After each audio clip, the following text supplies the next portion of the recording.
Hello, check 1 2 1 2. Just a teenage dirtbag, baby. Are you a teenage dirtbag? Hell yeah. What up, guys? It's your girl, Devaney Jasmine. I'm outside the Pearl in Vancouver, BC, and we're gonna go interview the original Dirtbags, WHEATUS. Let's go. All right, hello everyone. It's your girl, Devaney Jasmine, and I'm here with the original Dirtbag, the awesome, the legendary. Hi, I'm Brendan.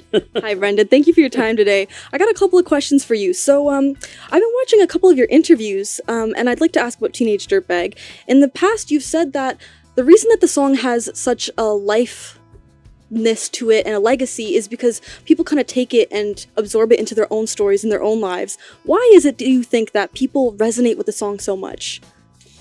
I used to think that I knew, but the more it kind of comes back to me from like younger generations of people who discovered it like recently, I feel like I know less about that, how to answer that question. If you're going to be simple about it, it's kind of like, well, it's a little narrative, it's a little story, right? Or a little poem story, and you can put yourself into it and imagine yourself as one of these people. And you can do that, or you can just like kind of have a vague understanding of it and just use the term like dirtbag or whatever whatever purpose that serves in the song, that identity moment, and make your own, like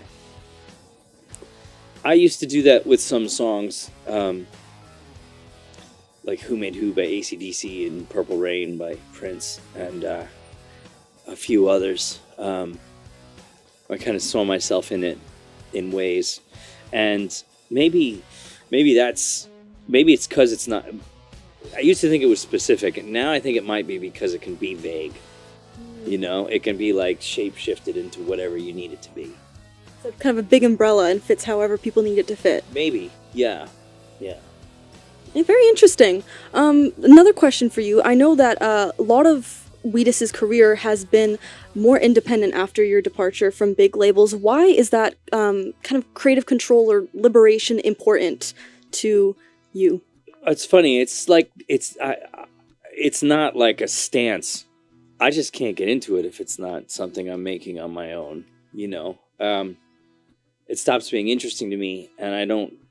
If I want to. I mean, I had lots of jobs where I worked for somebody, right? But if you're making something from scratch, it doesn't make sense to do it for somebody.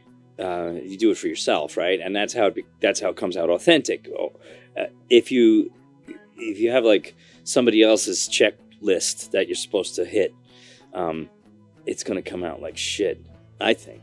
I mean, and I've had a little bit of that in my life where there were moments where people were like, just try this. And I did. And then I turned around and looked at it and I was like, that's whack.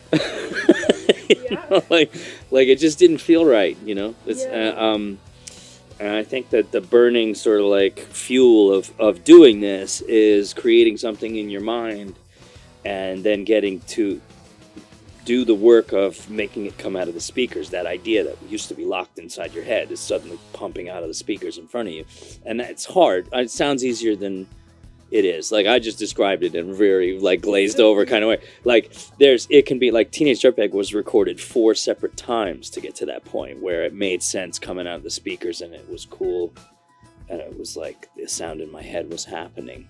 So, that's hard to do. Yeah, to get from the brain to in real life. Yeah, exactly. And some people approach it from the angle of like they only have the tune, they don't have, and they kind of like chance it with what comes out of the speakers, and that works out cool too. I don't do that. I'm like really specific about what's supposed to come out. So. Well, speaking of, you've remade the song 4 times? No, well, 3 times? Well, so. The way that it worked is the first version of it was just me with a 4-track in my apartment. And then there's like phase 2 was like the following year. I was working with my friend Philip Jimenez, who co-produced the first record with me, and we had more complicated recording machines and a few more microphones. But we didn't have a drummer. We were using a drum machine. Specifically, it was the MPC 2000, which is like a 90s hip hop production studio. And then after that, we started to have a drummer on some stuff, but it got a little bit more complicated. And then the final version, so that was the third version, and the final version was where my brother was replacing almost all of the drums that had been fake at my mother's house in February and March of 2000, and that's the record that you know. So it was like four stages of getting to the point, and we only really crossed the finish line on that last part. And prior to that, I didn't think we were there. Okay. Yeah. And you remade the whole debut album in 2020 as well. And I heard in a couple of your interviews that there are certain mistakes you had to repeat almost to keep almost the original version. When you were remaking it that final time, were you focusing on trying to make it accurate or the feeling that you had the first time around? 100% both. Some of the mistakes that were made wound up becoming like iconic, like idiosyncratic parts of the record that if they weren't there, it didn't sound like the record anymore. Other mistakes were just mistakes that we were like, no, that's not that can be much better. So we whatever fit the second category we did, and it was easier to get it right. Whatever fit the first category was really tricky. We had to like reverse engineer mistakes that we'd made and kind of remember or reconstruct how they happened in the first place. And in most cases, we did it. Nice. And then a couple of my final questions for you. When people leave the show tonight, listeners, what do you want them to take away? What overarching messaging or feeling do you want them to take home? Well, the one that's been nice lately, I never really have a preconceived notion, right? Like, I don't want anyone to feel anything except for, like, that they got what they wanted, whatever that was, right? But, which is why we don't do set lists, why it's all request. But the thing that people have been coming away with lately, the most common surprise comment for me was like, oh my God, I had no idea you guys were like this. Like that kind of thing. Oh, yeah. That's really exciting to me. Where somebody's like totally, whatever they thought was just annihilated. Yeah, that. Well, I hope we leave tonight's show with that. And then my final question is, do you have any upcoming shows, projects, songs that you would like to let the fans know about? Sure. This is the last leg of the 25th anniversary tour. So this is the last time we're ever going to do this version of the recording, or rather the touring. And what we've been doing is this all request set where the whole of album one gets played some way or another. So we're never going to do that again, I don't think.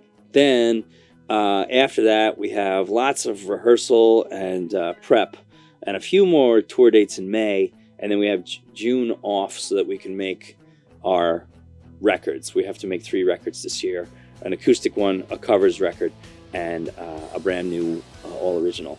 So, and with those 3 records, and there's a film coming out about us called You Might Die, which has been in the works since about 2008. So, yeah, that's all of that's happening. A lot of good stuff cooking. Well, thank you very much. That has been my time. Thank you for your time. Thank you. I'm looking forward to the show. Yeah, thanks for coming to talk to me. Thank you. Thanks for letting me ask you questions. Yeah. 1, 2, 3, I've got to take it to higher.